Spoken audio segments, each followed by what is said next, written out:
Okay, let's get going. We've hit 50 people, so that's a good number to start off with. Welcome everyone to this webinar about crafting a natural home.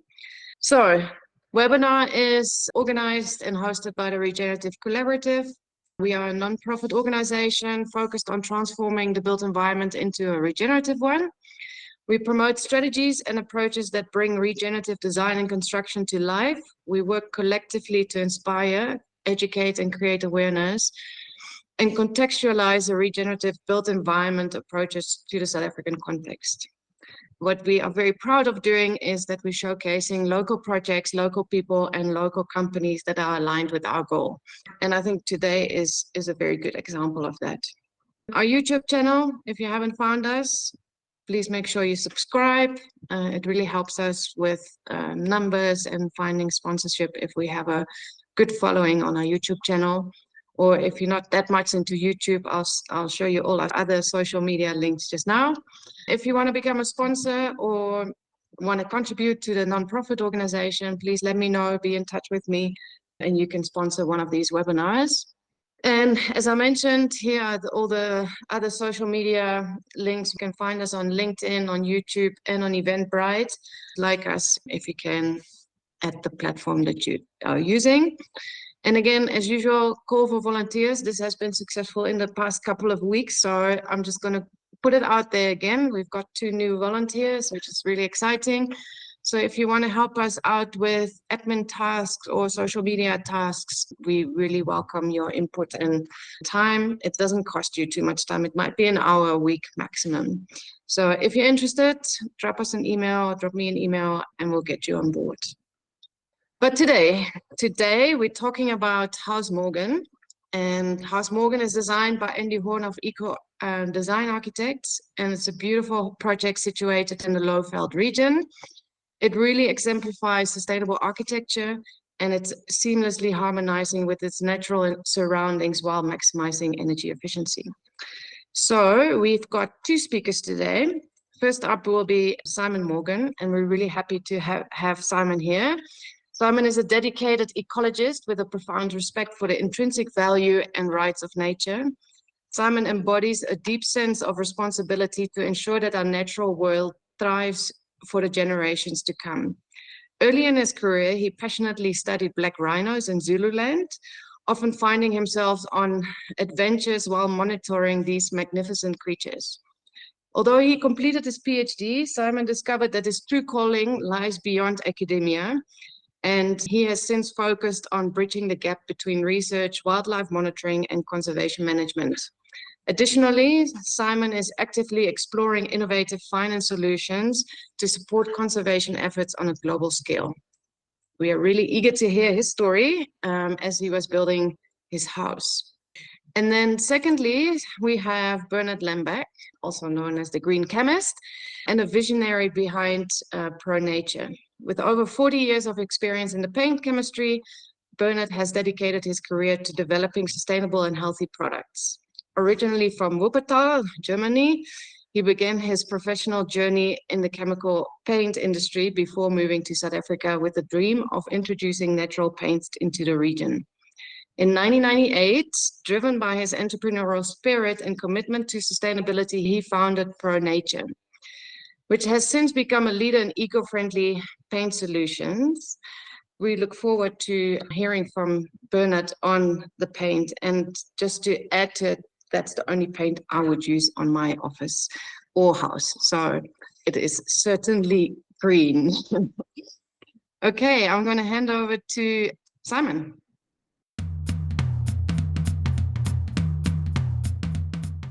Thanks for the introduction, and thanks everybody for attending. I'm really excited to share a little bit about what we did. You'll see the name House of Dragons. So as a starting point, we originally started the house with the thinking of calling it House Klipspringer. So throughout the build, that's what it was referred to. But as soon as the rammed earth walls went up, these dragonflies inhabited, they're rock dwellers, and they exist a year round. And when I look out the window now, I can see a bunch on the walls. And so we're continuously surrounded by these dragonflies, and hence the name House of Dragons, as well as my wife Jordana has an infatuation with dragons themselves anyway. So it won't just be myself speaking. Bernhard's also going to come in and speak about the various products that we used from ProNature. But otherwise, I'm representing my wife and my son, Archer. We live on Wild Rivers Private Nature Reserve, just outside of Hoedspruit. It's at the junction, the confluence of the Blyde and the Olifants rivers. And we were fortunate enough to find a plot here. I'll run through a little bit of that with you as well. And so the three of us live here and have been living on the site for just over a year and a half now. Bernhard, over to you. Thank you very much, and welcome to all our guests and listeners. Marloes, thank you very much for that very nice introduction. And yes, I will be joining Simon to fill in a few technical details of the materials that have been used from ProNature on the house. And we slot that in as and when Simon gets to the various substrates, and then I will just slot in. What we should explain maybe, that was actually in fact 1997, not 98. I must actually correct that, but it doesn't matter. And well, 27 years on, we're still the only company that does these purely natural coatings. And the idea was simply to, how can we make paints from non-petrochemicals? Most paints that you are familiar with are made from petrochemicals. We always understood that that is a very limited raw material source. So we had to look elsewhere. And there, the plant world offers a lot of polymers that we can use to make beautiful wall coatings or wood finishes. And that's what we have been busy with for the last 27 years now. And we focus predominantly on timber finishes, but also offer wall paints and wall coatings and all sorts of other specialties, maintenance item and cleaning products. And I would say let's get going, Simon, then I'll slot in whenever we get to the surface. Great. Well, thanks very much. So just a brief of an outline on what I'm going to run through, a little bit on the site selection, the design by Andy and what that entailed, the setting of the foundational walls, the actual walls build, the timber that we used and the processes that we used there, then the build around the living roof and the pool, the floors that we decided on are by and large cow dung floors throughout the house, and then just briefly on the interiors. So a key component here, from a site perspective, was thinking about the natural environment. Jordan is a conservation ecologist. I'm a conservation ecologist. We work in the field, and we're looking for somewhere that we could kind of live in the bush while at the same time be close enough to schooling and the likes for Archer, as well as kind of contribute to the environment around us. And so we went on a search around Hoedspruit. We've got a lot of family living in the area, which I'll touch on. We got actually one of the family members to build the house for us. And when looking around, a key component was being by water as well as having some kind of a view. And so we stumbled across Wild Rivers and found a site, which I'll point to you now, but what caught our attention, it was the last developer's plot to be sold. And we couldn't really understand why nobody had bought the plot before, but walking around with the estate agent, a lot of the discussion was on it was too rocky, it was too hilly, there was too much bush involved. Nobody could kind of envision kind of how to deal with all of those elements. But when we climbed up onto what we called Big Rock, and this is my cousin's daughter standing on top of Big Rock, there was this amazing view that you're afforded, which basically looks at the confluence of the Blyde and the Olifants rivers, which run down below the plot. And so it just took a little bit of effort in picking your heads out to get sight of the view. And we were sold as soon as we saw that view. So we called Andy in to come and have a look, and Justin is my cousin's husband, and brought them out to site to have a look at all the rocks and to kind of consider how we might be able to create a home in this environment, kind of use the features that are presented themselves by the rocks and the terrain as much as possible. And so one thing became clear was that we weren't going to be able to move any of these big rocks, or we didn't really want to, and so that the build would have to kind of flow around some of these elements. And so Andy spent quite a bit of time kind of conceptualizing kind of the hows and wheres and kind of what was important for us from a design perspective, as well as from a location perspective, and ensuring that we incorporated all of those elements. And he put a lot of effort into kind of the beginning stages of the site selection. In discussions with Andy, we made it quite clear that we were looking for a natural build. One of the key components for us was to try and reduce our carbon footprint as much as possible through the building process. And, that's really why we engaged with Andy right from the outset. Was we were introduced with the understanding that he had a kind of a sound knowledge of all of these components, which was really exciting for us. And we were quite keen to build a house that embodied kind of a low carbon footprint and showcased natural building techniques for people to kind of realize that you can use these techniques and still create a beautiful home. And this seemed to be the perfect setting for it. So Andy put quite a bit of time into different sketches and components and came back with some beautiful sketches on kind of his thinking around the space and kind of what it looked like. We gave a lot of kind of feedback to him. Sometimes the feedback was fairly crude, sketches from our side on drawings like this, but really kind of trying to speak to a home that, had the location in mind. So we didn't want to break down any rocks. We didn't want to remove any of the big trees. There are very few big trees on the site. And so a lot of the design had to incorporate that kind of flow moving around. We had some ideas on kind of how we wanted to live. So in terms of the living spaces and the bedrooms and the office block and all the rest of it. We also had solar in mind. So we had to think about where we put the solar system as well. And all of that kind of came through, with this kind of key component around these big rocks that we were building in and around. And slowly the designs started to come out, and Andy started to kind of take extra steps in terms of the architectural components. We were also very keen to have a swimming pool, super hot, and it's about 40 degrees outside as we speak, and Archer's actually in the pool. I can hear him. And so that was a key point as well. It was trying to build a natural pool into the system. And slowly the designs started coming out until we kind of got to a point where we were feeling comfortable about what it needed to look like. And Andy started taking the final steps in terms of the design stages. He ended up providing us with a very detailed 30-page document outlining everything from about how to build the rammed earth walls and the roof components. And we were very keen to do a natural roof as well, and to consider that and how that kind of came into the picture. And so this big document arrived. We weren't expecting so much detail, but we were very thankful for it because it really helped us kind of go forward and lead into how we went about the build. The 3D elements started to come into play, and Andy had it rendered into a 3D system for us. And the big rock became the pool rock, and the other big rock became the front door rock. And so slowly we started getting a good idea, and we made some adjustments at this stage, but by and large, we had kind of settled on this as the final design. You can see the living roof component. We went for a fairly flat roof. We're very fortunate in that the view is actually located kind of west-southwest, and so we didn't have too much of an issue with the kind of afternoon sun elements, and so we could really open up the front of the house looking out into that view shed.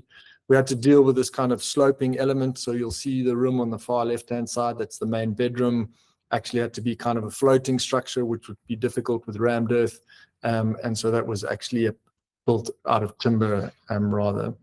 So all of these elements were kind of combined. And then the next component was convincing someone to actually go through the process of building this whole thing for us.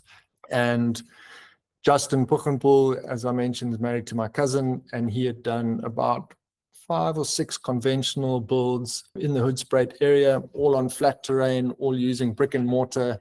But he was very intrigued by what we were thinking and what we were wanting to do here. So he came out and I managed to kind of bend his arm and convince him to be project manager for the project. And so he came on board, and it was really great to have basically a family member to kind of work through this whole process with us and to kind of think about how to go forward with it. All of the components were new to him by and large. And so it was really a learning process for himself as well as for ourselves, under the direction of people like Andy and others who had a keen and a deep understanding of all of these building techniques. And so on the foundational side of things, we obviously had to use conventional kind of concrete structures dug down into the substrate.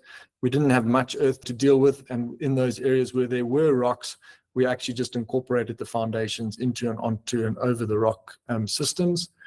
We also had to consider the walls for the foundation. We had to raise them up quite a bit to be able to get that rammed earth layer well above ground level.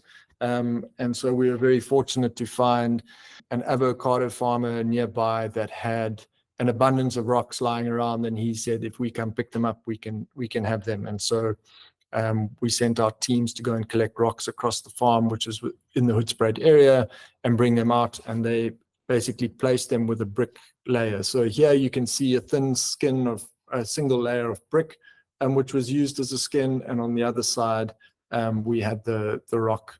We were aiming for, and we have done 400 mil wide rammed earth walls on top of the foundational layer, and so those walls had to be 400 mils thick.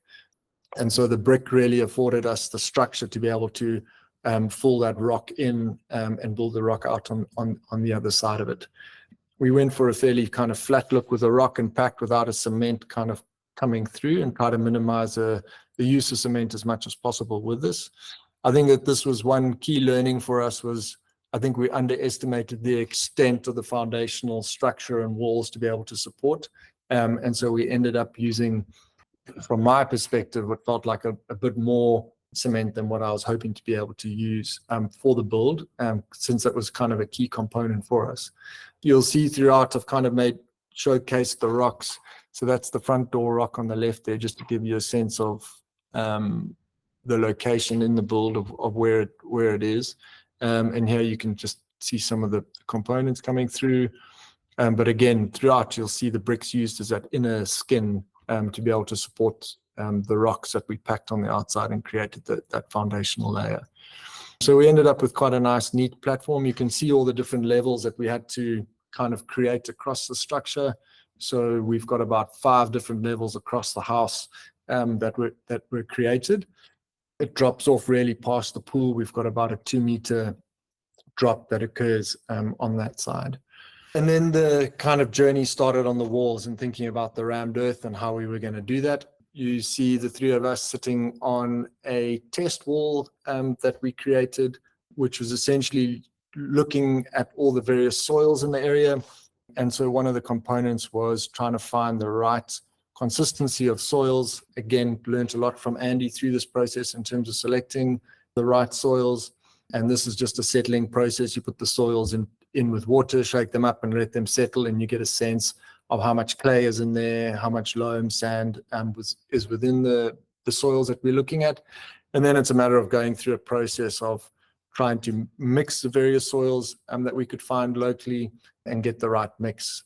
There's compaction that you've got to do to try and understand, as you're adding more sand, you get more of a compaction, but over a certain point, it actually starts going the other way. So you've got to kind of find that sweet point in terms of finding the right mix of soils and sands. We were quite keen, and this was done under the guidance of Andy, to try and build with rammed earth that had no cement in the structure at all. We had contracted with a group called Ramtech that have done a lot of rammed earth in South Africa, a lot of rammed earth buildings, but they had never done this approach, and so they were quite hesitant.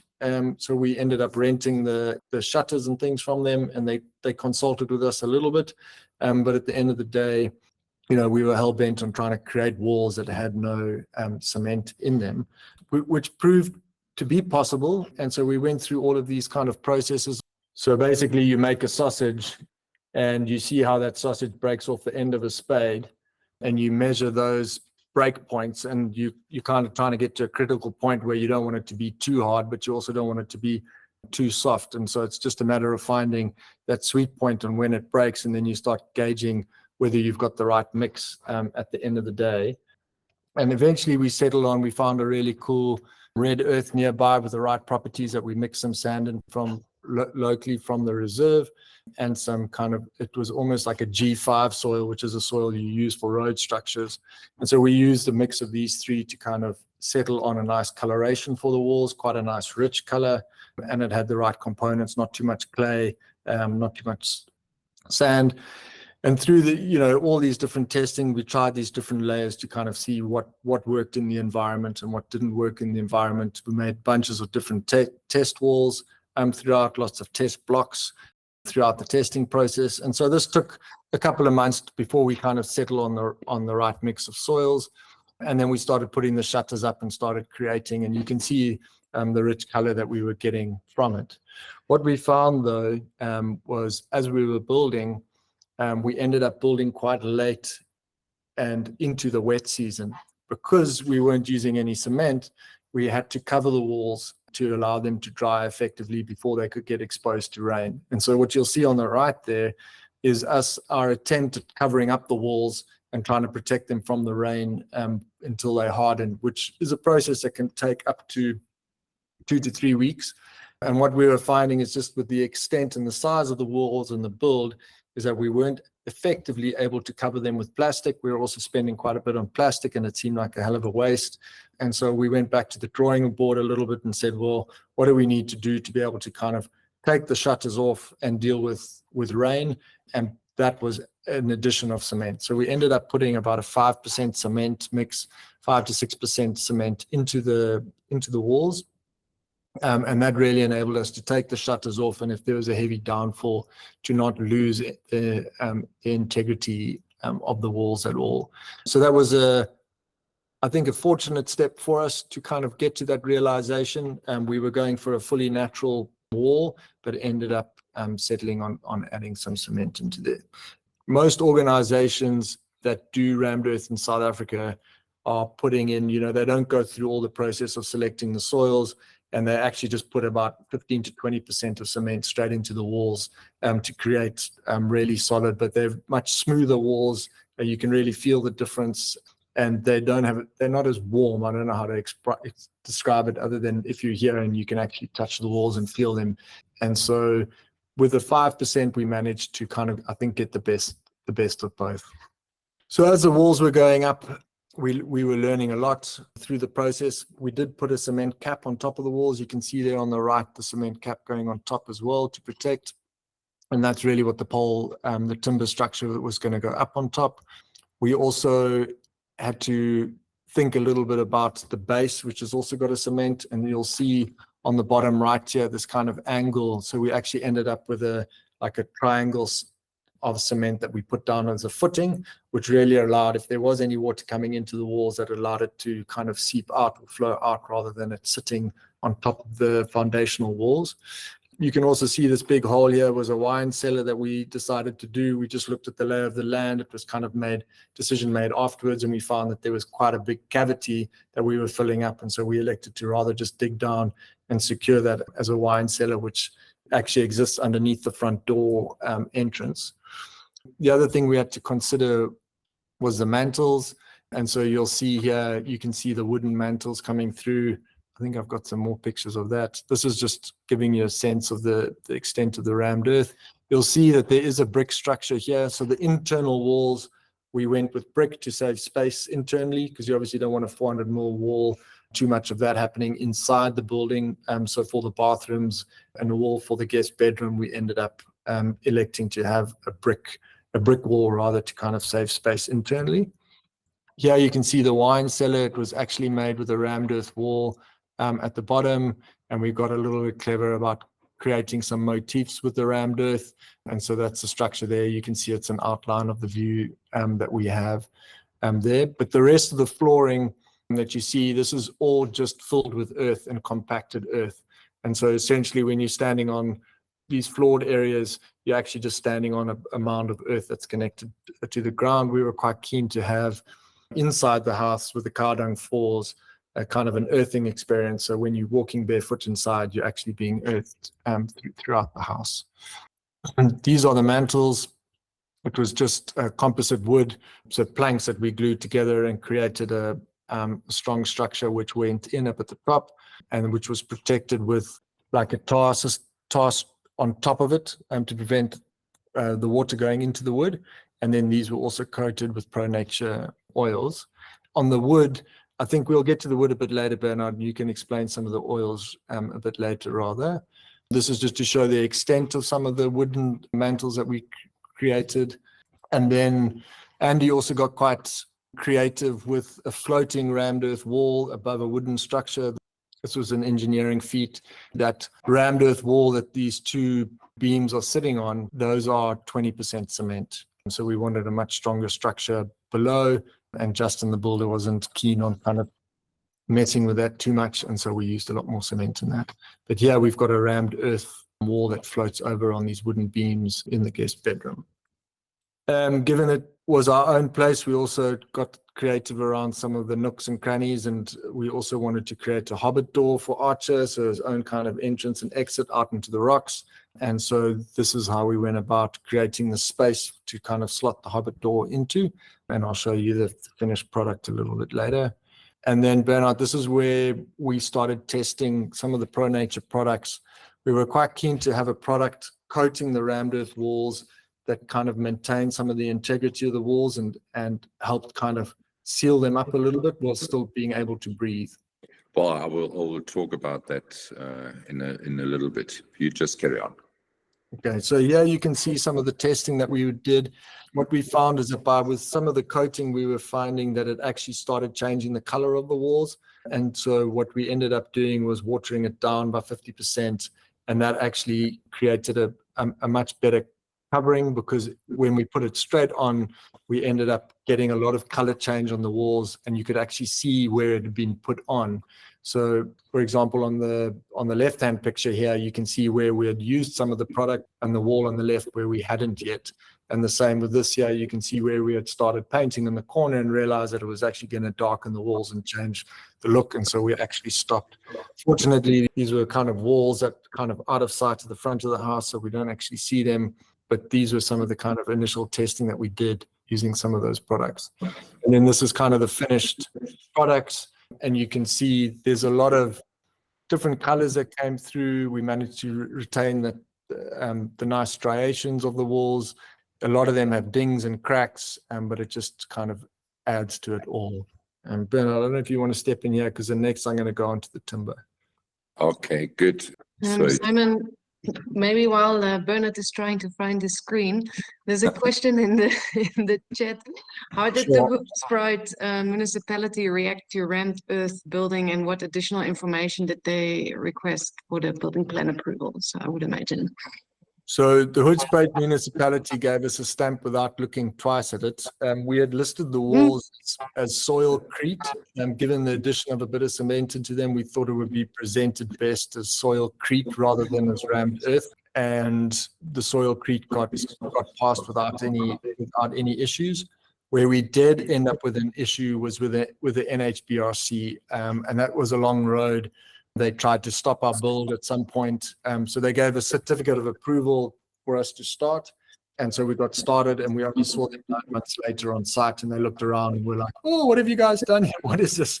We said, "Well, it's soilcrete. You told us we could go ahead." And then they asked us to stop. And I elected to just kind of forge on. At that stage, we were too far along to kind of stop a build. And so we completed, and we ended up having proceedings with the NHBRC later on with Justin, but basically we had some members of NHBRC reaching out, asking us to train them on kind of natural building processes and techniques. And then we had another arm kind of essentially trying to take us to court and having proceedings with us. And so it wasn't quite clear kind of where they were going with it all and what they were doing. And but it's kind of ended up that it's kind of fizzled out. And so we continue, and Justin still has his building license, which is great. All right, let me just quickly explain. You've already seen two of the pictures from Simon, and that's the one that we used as well. And Simon, thanks a lot for all your patience that you have shown during your trials. We have used that particular product for long years before on various strawberry buildings with lime renders and so forth, and also one or other rammed earth project. But there the issue was never put to our attention that the product is actually so rich that it actually created almost like a false color. Everyone wanted to, in those cases, wanted to actually enhance the clay colors, and that happens if the product is undiluted. So for us, that was really a lesson learned that dilution of the product helps. And we always understood that ram earth walls are sensitive to heavy rains and that they do need some protection. What you can also see here in this particular picture, you see the slight whiteness in front of the front pillar, and that's normally an indication that either the humidity is hugely high or that the product actually has dried too quickly. We can see another example here and there on the opposite wall. You can see how beautiful those walls came out when the product actually had the right consistency, the right viscosity, and the right concentration. So that is very much from my side. I would just like to mention that this particular product is a combination of various linseed oils that we emulsify in water. So it's really just, call it a water in or oil in water emulsion, and that holds up very well. The oldest example we have for this product goes back well over 20 years, and that actually never had to be redone. In the meantime, we have done multiple projects of rammed earth and lime renders and so forth. So we're actually very confident about the product, but thanks again for the learning curve on the House of Dragons. That has certainly helped our technical data sheet a lot. So I'll give back to you, Simon, for the time being. Thanks. So then looking at the timber, we had the same consideration with the timber around a carbon footprint and trying to kind of keep things down. When moving around and asking locally for timber products, there was, so many that indicated we should be using products that were actually imported. So most of the decking was suggested for imported woods and the likes, and that really didn't make a hell of a lot of sense to me.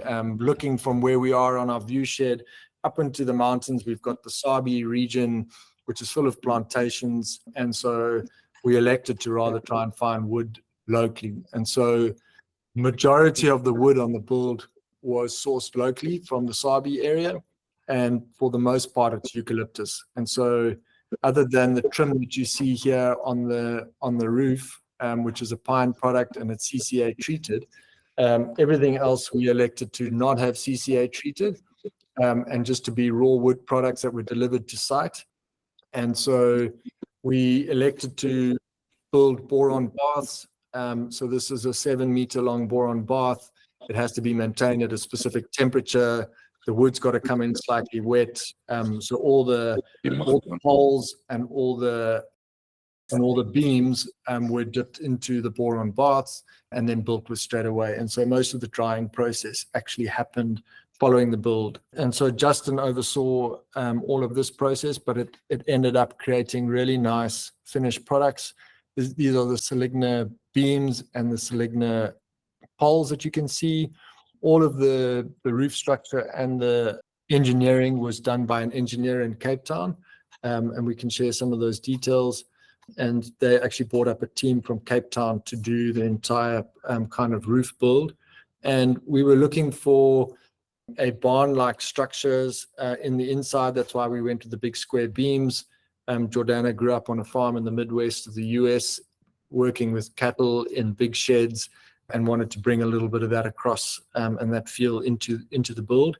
And so that's how we settled with some of that.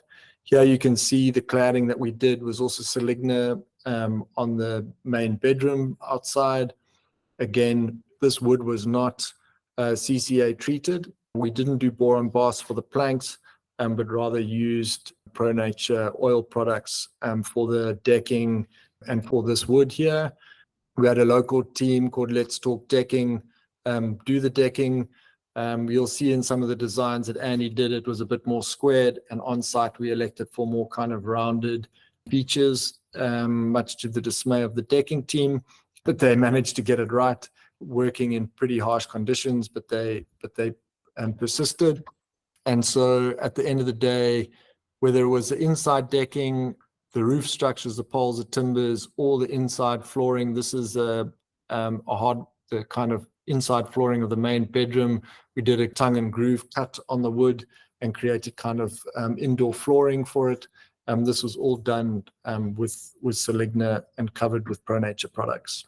The beams on the inside, though, we did not cover. We haven't done any oiling on, only for the products outside where the beams are kind of exposed to weathering on the outside. And this is kind of what the finished product looks like. We left the outside roof structure. I'll go into that a little bit better, but those are marine ply planks that you can see, and we've elected not to paint them. And so they still have that kind of raw look on the outside, but on the inside we painted them white, again with the ProNature paint product. I see that there's a question on maintenance, and so I can speak to that very briefly now. We can go into a bit more detail later, but the walls have no maintenance themselves. What we're speaking to now, what Bernhard's going to run through with the oiling, we are constantly oiling the timber, the outside timber in the house, and some of the inside, the doors and windows as well, we put an oil on. Yes, let's start off with the combination. It's yet again a purely plant oil-based product that was selected. That is the ProNature Outdoor, and that found application literally on all the timber surfaces within and especially with outside the house. It is available in myriads of colors. And for the dragon house or house dragon, it was chosen in a clear variety to really bring out the colors of the timber.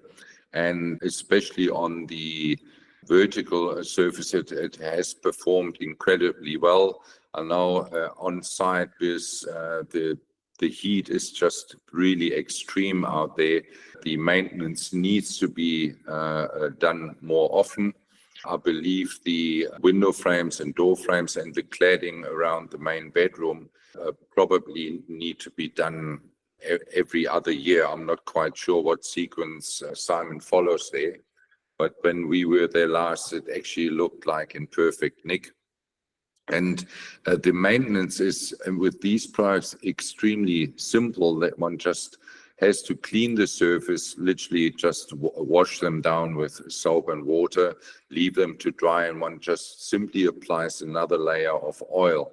Not like with conventional systems where you need to either strip coatings or when one needs to make a major effort with sanding.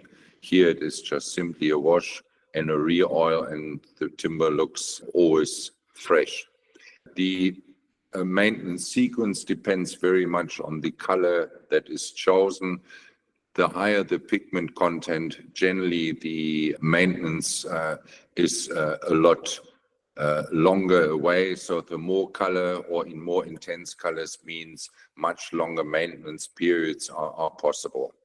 So yeah, so just on that, we wanted to try and enrich the colors a little bit on some of that. So we did do, on some of them, we did do a bit of an acid wash on some of the wood, and then did the oiling over it, and that enabled us to do a little bit of color change for some of the different wood areas throughout the house. But what we've been doing in the first couple of years, we've elected to do kind of the beginning of the dry season to do oiling, and at the beginning, before the wet season starts, to do it again. The Hoedspruit sun is quite intensive and it's really dry on this side. So now just running onto the roof, I explained the kind of pole structure that we used on top. These again are the poles that have been in the boron bath, the Seligna poles.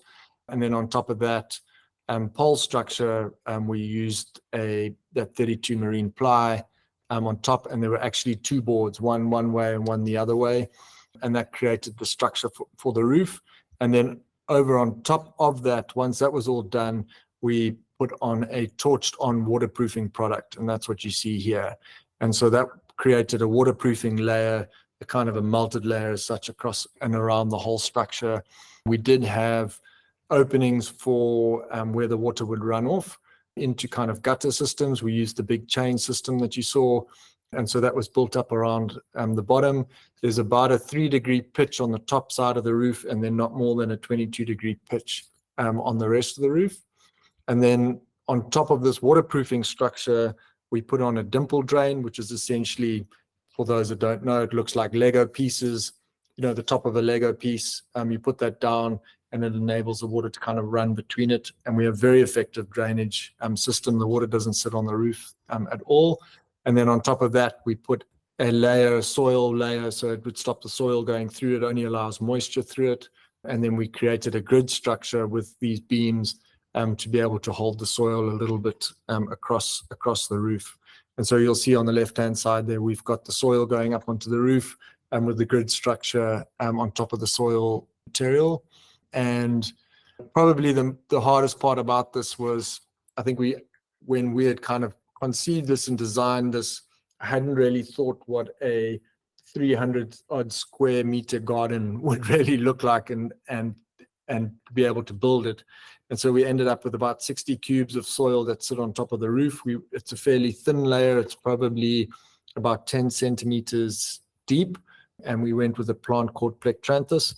But getting that soil up onto the roof, it all went up bucket by bucket, 60 odd cubes of it, laid down, planting happened, and then we went through we put a netting, a biodegradable netting on top of it. It's like a hessian that goes on top to kind of hold the soil, and that slowly, so at the moment that doesn't exist anymore. The plectranthus plant, it's a semi-succulent, it does require watering, but with the river nearby, we can take water from the river. We don't have to use a lot of water, but with a very shallow soil, it doesn't take much to kind of get it wet. But the key consideration around the plant selection was, what do baboons not eat?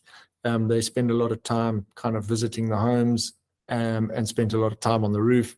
And so if you've got succulents up there that during the dry season they're interested in, or any plants that they might be interested in, you end up with them just kind of destroying the roof. And so the plectranthus is a plant that's avoided by most animals unless it's really, really harsh conditions. So at the moment, we're starting to see them through this kind of dry period going for it, but the baboons are still avoiding it, which is good news for us. And then it was naturally inhabited by grasses through the soils that we kind of brought in. And so we do have some grass growing on the top, kind of ad hoc on the roof. Then for the pool, we went for a living pool. And yeah, this was quite a process. Justin built the pool for us. Essentially, we had a kind of a swimming area that we created with a shallow end where you see I'm kind of crouched down on. And then around it, we had the living area where we would do all the planting and the planting medium. And so generally you need about at least 50% of the pool dedicated to plants and the other 50% for swimming. And we have a dual kind of pump system. I won't go into too much detail here, but essentially we circulate the water continuously with a very small pump, which runs through a separate filter to a conventional pool filter. But we have that as a backup, and I do run that for about an hour a day on the solar in the middle of the day, just to keep that circulation really going. Then in the living area, you plant a system where with the pipes at the bottom, the water actually gets pushed through and up and through this medium. Underneath the latter poles that you see that we placed on the right, we did, you hang a kind of the material that you find in your couches, and essentially that creates a massive filter area. On top of that, you put a gravel layer, and you plant just directly into the gravel system.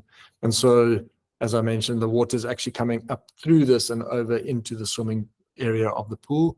And to date, we haven't had a green day of a pool. It's been crystal clear from day one. So we've been very happy with the pool and what it's created. And yeah, probably cleaner than that Olifants water that you see in the background there. It does have a biofilm layer, so it is kind of slippery, but if you can deal with that, you get beautiful water for swimming in.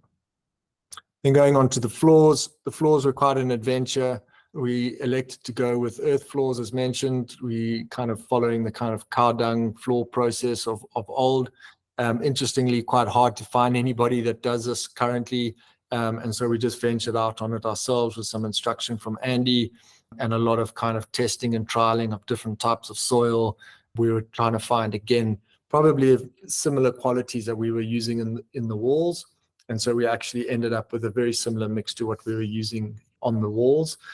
What happened was we actually had the source of our red soil change halfway through. And so with that change in the source of the red soil, it might have looked similar, but it had very different qualities. So that was a bit of a setback to us. And so through the process, we ended up kind of floating the floors as you might do a cement floor, but we ended up with a bad cracking, which occurred with the change of soil. So we had to kind of go back to the drawing board, get the mix right. And what we ended up doing was actually incorporating a little bit of termite mound soil. And there was a termite mound, which was located right where we were building. That was old. It wasn't an active mound. And so we had that as a source.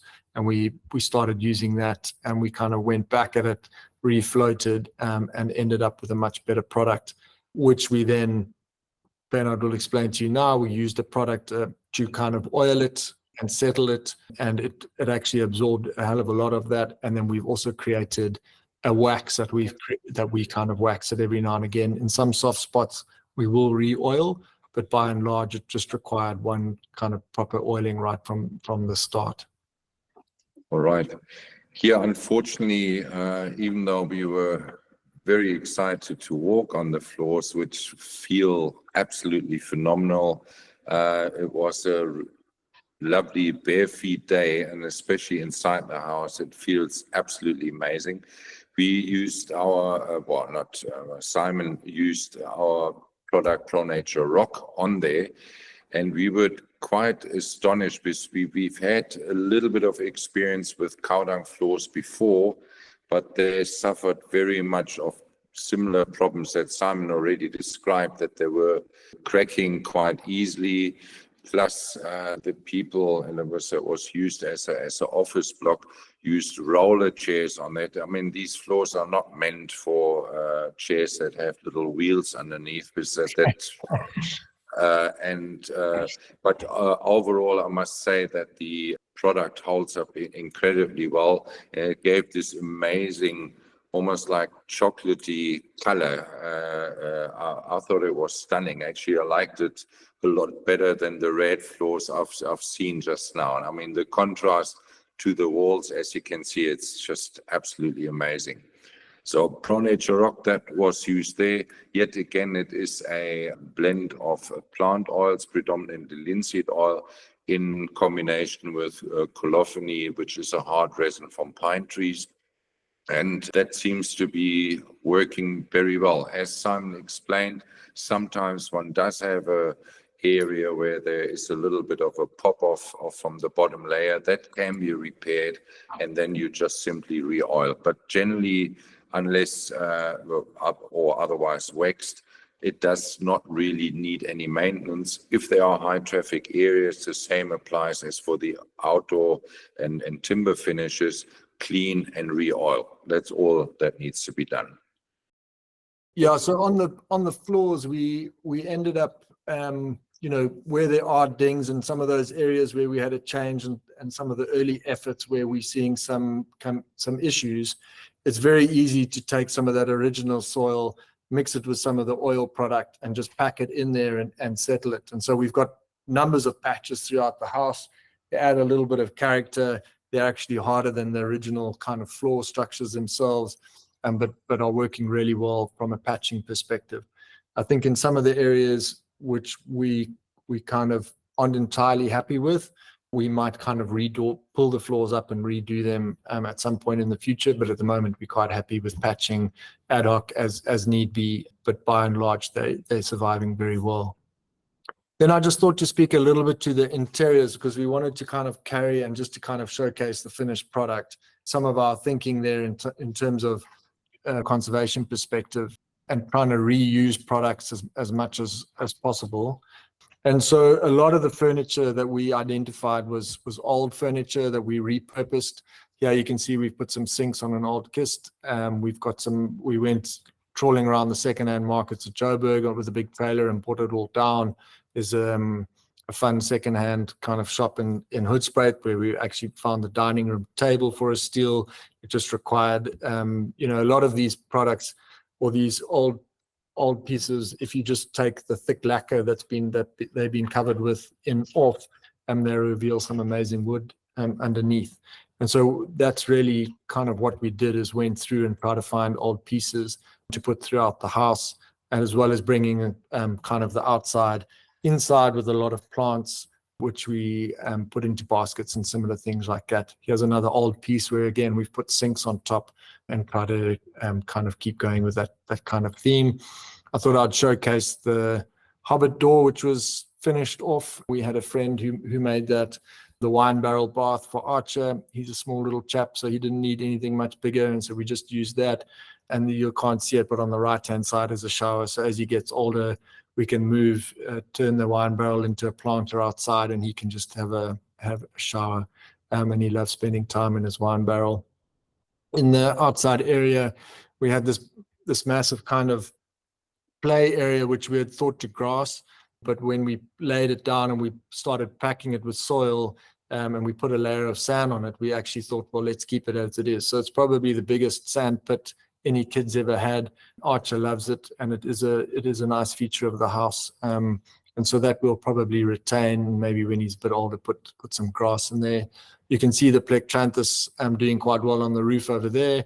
Along some of the edges, we have planted some other plants that kind of hang over, but we do fight the baboons in terms of trying to keep those going, because they are often pulled out. We also developed a lot of the little nooks. There's a little reading nook with a nice view out into the rocky area. Put a bath outside rather than inside the house, and saved that space, which was nice to have. And then we also used a lot of uplighting throughout the house, and so we don't have any bare bulbs that you can see. It's all kind of lighting that shines up into the beams and or underneath the seating and things like that. And so the lighting was an important feature for us to get right in the house as well. And this is just showing some of the final products there as we went through. We also love fairy lights, so those are scattered out in and around the rocks, just little solar lights that we use that kind of run themselves. And this was to kind of show that original view that we had is our kind of bedroom view. And to answer the question, yes, it is hard to get out of bed in the morning. We also brought in various things. You can see a makoro, which we cut, and that makoro is upside down on that kind of entrance wall. We found an old door in town that somebody had sitting gathering dust at their lodge. So we brought that into the house as well. And then underneath the shoes and the rugs, there's actually the wine cellar hidden down and underneath in the house over there. Clay pot fireplace. Here you can really see these really showcase the floors quite nicely, that rich kind of chocolate brown color that Bernhard mentioned coming through. And I think the only new furniture in the house is probably the kitchen units, which we installed. As you can see, we used a natural wood cedar on the top. And then the other piece of furniture was we designed a couch that kind of fitted into the space according to our liking and kind of fitted in. And then I thought I would finish. There should be a video here just to showcase the final product. This area on the roof that is shade netting is an area of sand. It's actually sand underneath that, and that is a sundowner deck. And so we've got a set of stairs that climb up onto the roof, and that's where we go for a sundowner on top of the roof. We might put wood there in the future, but the sand is working quite well at the moment. Just one or two final views. Wow, what a project. Yeah, looks amazing. There's a question around, Bernhard, this one is for you. Do you use lanolin as the moisture repellent in your product? We actually don't. It's not a bad idea, but lanolin is not my favorite. If it's not perfectly clean, it's a bit smelly, and it also retains water. I would like to use it more for lubrication purposes, but not so much as a moisturizer, if you like. Now we just prefer to use pure oils. They're easier controlled. And then there's a question from Luigi. Tell us about the paint used for the ceiling and the inside of timber walls. We used ProNature products there as well. I can't remember the exact color. It was just a white that we used on the inside and on for the brick walls on the inside. And so those inside walls are brick, and then in the bedroom, those are prefab wall. What's the right word? That we used in the floating bedroom on the inside there. So it was a small section, and again we painted the same color, so just a white color. Great. I see a hand. No. Yes. How's it, guys? Yeah, thanks. It's a really inspirational project, as Marloes says, and as she probably knows, I'm very close to my heart, this kind of building. I was just kind of interested, Simon, in terms of your motivation to go with a rammed earth. Was it more from a sustainability point of view, or did you also have cost benefits of going with a whole rammed earth approach? Yeah, thanks, Marty. So it was a sustainability kind of push at the beginning stages. It was really about trying to showcase these products. As conservation ecologists, we spend our lives trying to get people to do the right things from an environmental perspective. And so I thought we had an opportunity here to kind of showcase what that might look like from a home building perspective and to use natural products. And so I think if everybody was building with rammed earth, the technique would be better known, and it would happen a lot easier than kind of perhaps the processes that we went through, and it would be a little bit better developed. And so from a costing perspective, we managed to source the soil for free locally, and we just had to pay for the transport, which they provided. It was tractor and trailer from a reserve next door. And so that was fairly straightforward. But it was really about that carbon footprint and trying to use natural processes as much as possible, and trying to showcase what can be done from a natural build. I think a lot of people think, when they think natural build, they think of kind of a hippie in a mud hut. So we were just really trying to kind of showcase you could make something beautiful. And in terms of longevity of the house, I mean, again, I've never personally done a rammed earth, but it's been done for such a long time. Does it have a shorter lifespan than if you had built it in brick, in terms of the overall life, 40, 50, 60 years? I'm not too sure. It should survive as long as certain parts of the Great Wall of China are built with rammed earth, and definitely not as well protected as what we managed to protect. We've got nice, decent overhangs. Yeah. And we've got a little bit of cement in there, which will go quite a long way. But just with the overhangs, having it off the ground effectively with the foundational walls and making sure that we don't get kind of water ingression there, there's no reason to think that this wouldn't survive as long as any brick and mortar structure that's out there. Okay, cool. Unless the termites get it. Well, that was my sort of next question. In terms of the wooden elements, and you'd mentioned some were CCI treated, others not. Would there be a benefit to possibly looking at almost pre-cast concrete sort of for your window lintels and that sort of stuff? Or would that be kind of going against your whole sort of philosophy? I'm just thinking, longevity over the top of the windows. Yeah, so Simon, if I can slot in there, don't forget they were boron treated. Boron treatment is a very valuable asset if it comes to timber protection, also against termites and other wood boring insects. I don't think there's any necessity if kept dry. I mean, generally termites also prefer a more moist timber. If the timber is left dry, if it's boron treatment, there shouldn't be any issues. Yeah, we used diatomaceous earth throughout on the flooring kind of components and over the bottom structures of the foundational walls as well. So any termites coming up are going to have to kind of deal with that as well as continuously applying the oil products on the outside as well. So we think, as well as, trying to reduce the amount of steel and cement in the structure was a key component for us.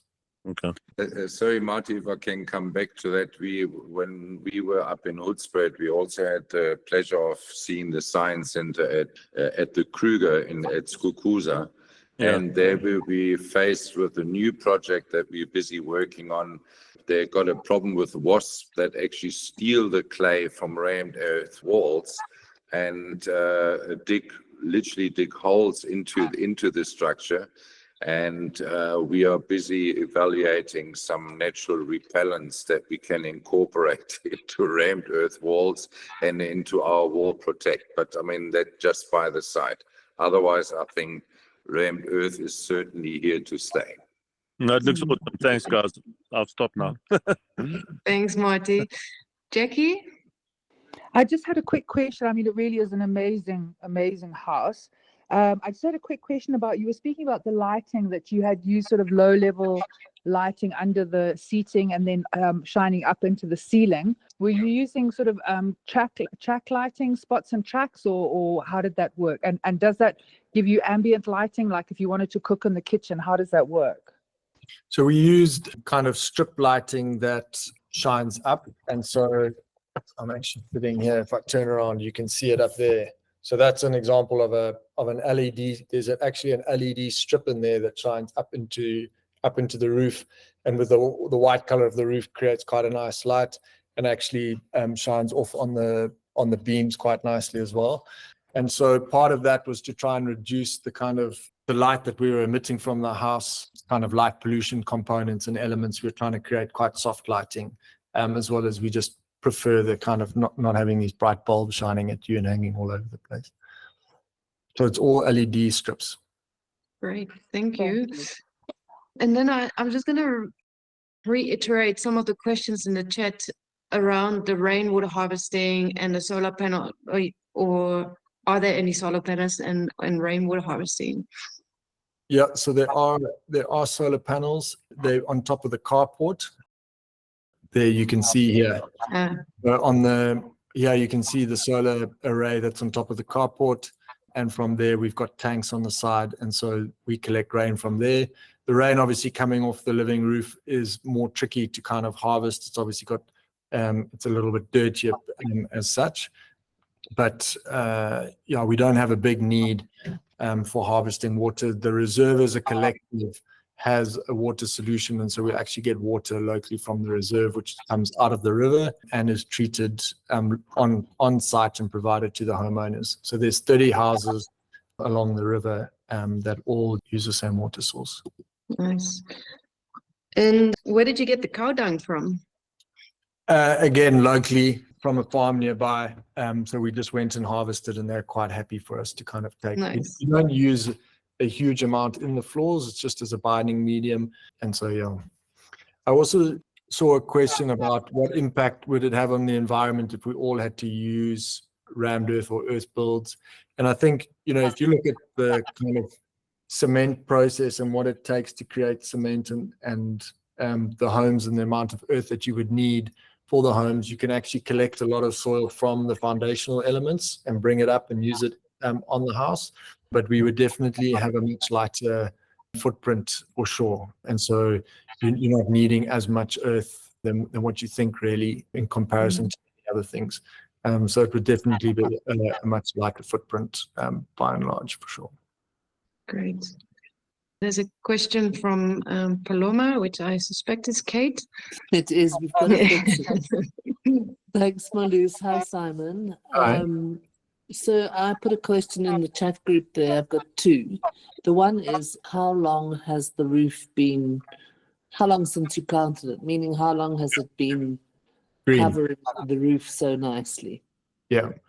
So the Plectranthus went wild where we planted it well. And so what we actually ended up was on about half of the roof getting a bad batch of compost that actually hadn't degraded enough. And so half of the roof looked like a desert, and the other half you could almost say we're kind of cutting it back.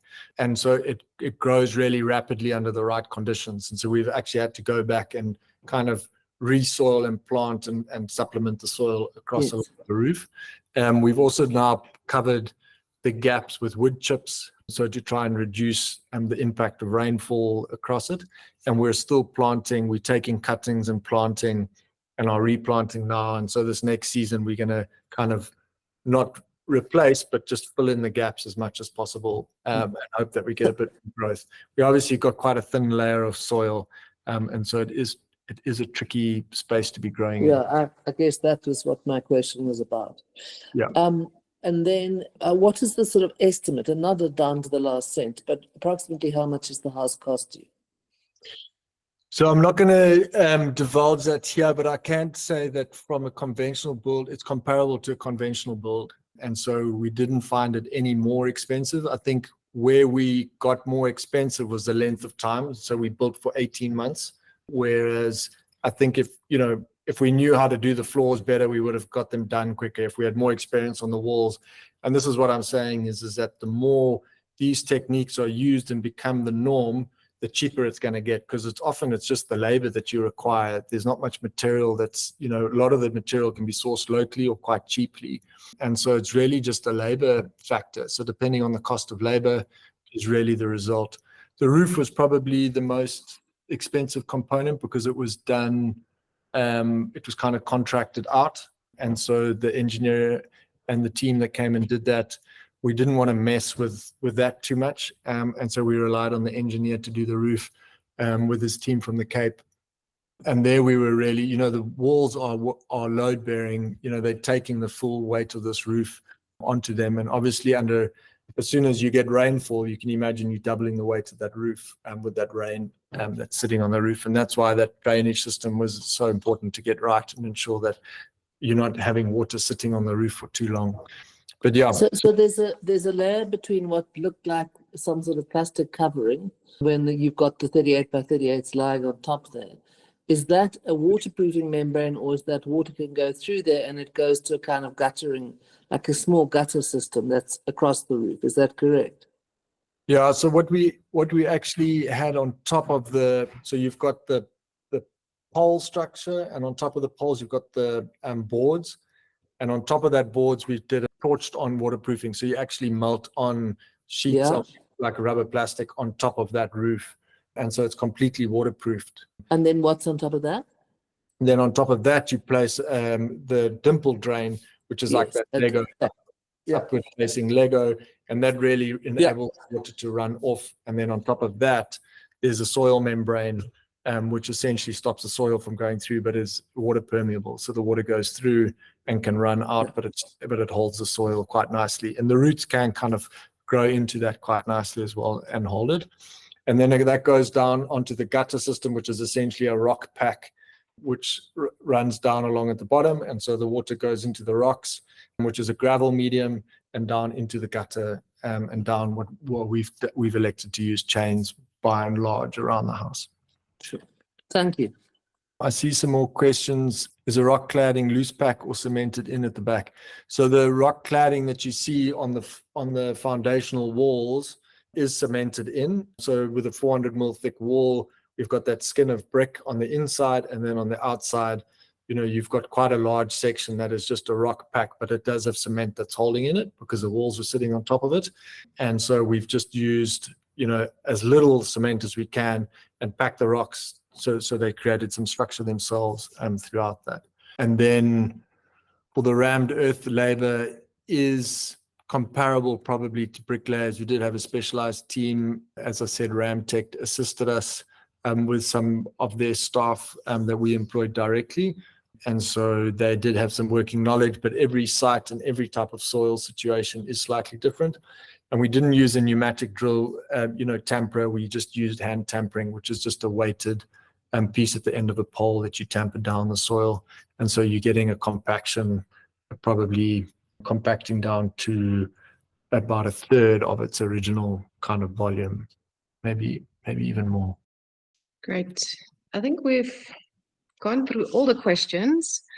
And I think it's also time for us to start wrapping up. So I'm just going to close out just to show the next events for next month is going to be, we're going to talk about upcycling and transforming waste into value. And then in November, we've got a 5-year anniversary webinar special. So look out for those. This is about the thing. And then we also have a course that I just want to mention. I mentioned it last month as well, on the 16th to the 18th, which is designed for greater efficiency, which is a course CPD validated for 3 points, and it will take 3 days, and it is in person, but it's really a course around how to design more efficiently, material-wise, but also going back to first principles of good green design, looking at, you know, daylight and window to wall ratios and materials and water efficiency and all those good things. So it's a really interactive 3-day course that is definitely recommended for architects and engineers. And then I want to close out by thanking our speakers. Simon and Bernhard, thank you so much for sharing. It's really amazing to see this project in its full glory. Normally we see it when it's completed or just finished, but this house looks like absolutely amazing and beautifully done, and well done to you guys. And thank you for sharing the project with us and paving the way for all these natural materials that you're using, like the earth and the timber and the natural paints. It's really, really inspiring project. Thank you. Just as a last, I didn't have a slide up showcasing Aubrey, who was an engineer on the project, but he's from the J&A group in Cape Town. So I just wanted to refer to him and put a mention in there. Great. Again, if you know a sponsor that wants to sponsor our webinar series, please let us know. And again, on our social media, give us some likes on LinkedIn or YouTube. And then before I do that, Marty, I see your hand is up again. Did you still have a question? Yeah, if I could ask one last question. I think your builder, you said his name was Robert or Richard, I can't remember, but you said he's a family member. So I just wanted to ask, if he hadn't been a family member, do you think you would still be friends? And I would be interested on his view on having done it. Is he keen to do another one? Yeah, I think depending on the day you get him on, but I think post project he might not have been so keen. But I think now that he's had discussions with other people and the interest that's been generated from it, he is a great resource, and I think he'll do well. And yeah, we managed to we were obviously quite involved with the build throughout and managed to retain the relationship, which was good. No, well done. Thanks. It was Justin Bochenpool from Assegai Services in Hoedspruit. Yeah, sorry, I missed the name. Thanks, man. Great. Awesome. So with that, I'm going to wish everyone a very good evening and sign up for our next webinar next month. And then we'll see you again. Thanks. Thanks, Simon. Thanks, Bernhard. Everybody. Thank you very much for having us. Thank you. Thank you. Cool. Ciao. Bye.